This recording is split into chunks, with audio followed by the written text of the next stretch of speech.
Saviez-vous que l'iode était indispensable à votre santé? Découvrons ensemble son importance et son lien avec les algues.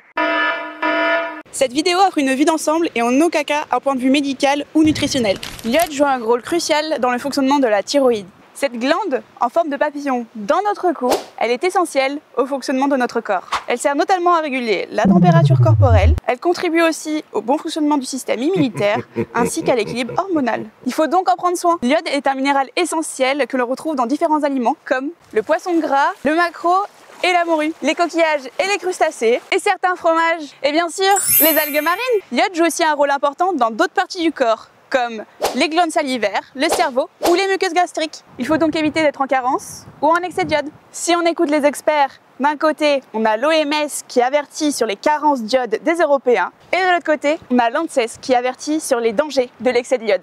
Alors, comment on fait?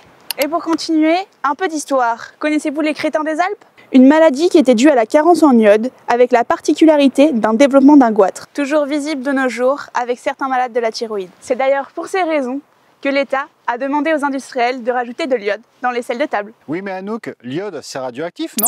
Et non Hugo, il ne faut pas confondre l'iode 131 et 129 qui sont issus d'une fission nucléaire qui sont bien utiles pour nos scanners et le corps médical. Et nous parlons bien d'iode naturel. Mais alors, pourquoi les algues contiennent-elles de l'iode? Bien que l'iode soit en quantité très faible dans l'eau de mer, l'iodure peut se concentrer entre 30 000 voire 100 000 fois dans les parois cellulaires de l'algue. On vous avait dit que les algues c'était des super végétaux? Mais alors, quel goût on a? Eh bien, dire qu'un aliment est iodé, c'est une erreur, car l'iode n'a pas de goût, enfin, au sens strict. Mais on peut le dire quand même, hein, ça reste entre nous. Mais alors, comment je fais avec mes algues? Eh bien, tu peux avoir la réponse sur notre site avec notre article de blog sur l'iode. Pour résumer, il faut différencier les familles d'algues vertes, rouges, brunes, l'état des algues sec, frais salé, tartare, etc. et l'utilisation, comme la cuisson, qui réduit le taux d'iode. Mais avons-nous tous les mêmes besoins en iode? Eh ben, oui et non.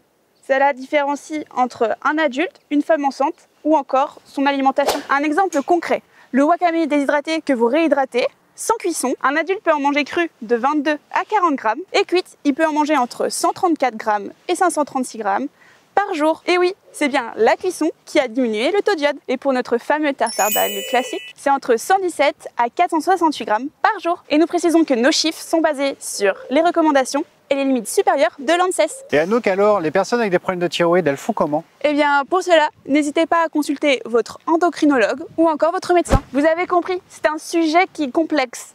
Alors n'hésitez pas à aller voir notre article de blog qui est complet. Alors à bientôt et n'oubliez pas, mangez équilibré et iodé. Mais non Anouk, on avait dit pas de goût iodé, enfin!